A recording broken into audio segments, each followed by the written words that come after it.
I decided to hike the Kyoto Trail, specifically the Higashiyama course. The Higashiyama course is actually 24.6 kilometers from start to finish, and it starts at the Fushimi Inari station and ends at the Cable Hiei station on Mount Hiei. And so my adventure began at the Fushimi Inari station. I headed east and started following the trail. What surprised me was that I actually went all the way up the Fushimi Inari shrine, through the thousands of torii gates, all the way up the mountain. I didn't realize that's actually how this trail started, so that was a really cool way to start off the hike. And I forgot to mention earlier, but I decided to try to do the entire thing in one day, and because of that, I started as early as I could. I was going to need to make it to Mount Hiei and catch that cable car before the cable cars stopped running.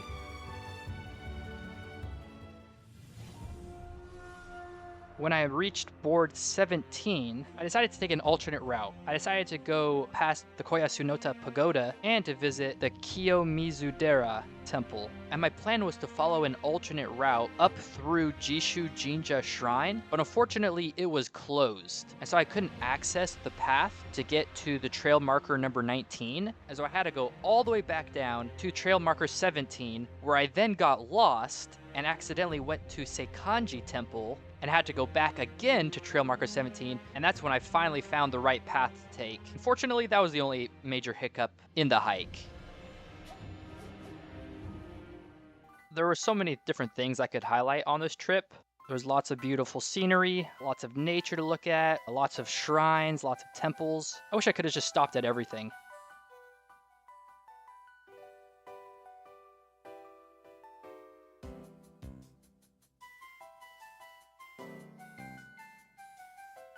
At board 33, I stopped at the Himukai Daijingu Shrine. And the reason I stopped there is because this is supposedly the cave where Amaterasu hidden and emerged from, as we read about in the Kojiki. So this was definitely a really cool highlight. From there, I went up Mount Dainichiyama and all the way across to Mount Daimonjiyama. This part of the hike was extremely steep at times, going up and down.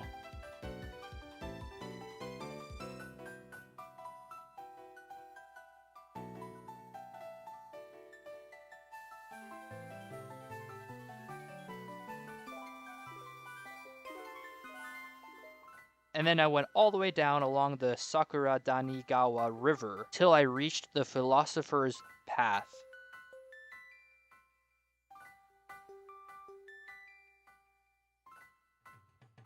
At board 56, I had two choices. I could either take a more east route or a more north route. I decided to take the more north route past Mount Yuryuyama.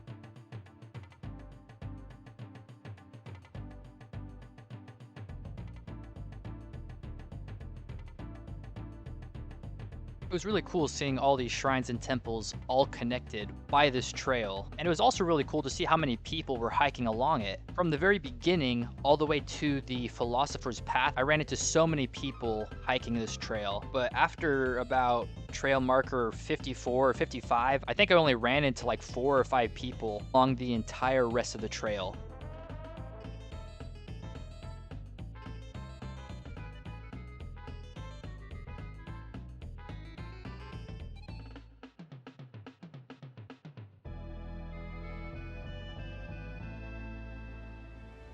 The actual boards themselves started to really get more spread out, and I felt like I was in the home stretch. It was also getting pretty close to 5 o'clock, and I was really desperate to reach that cable car, but I just had to keep going up and up and up and up. I wasn't sure if I was going to make it.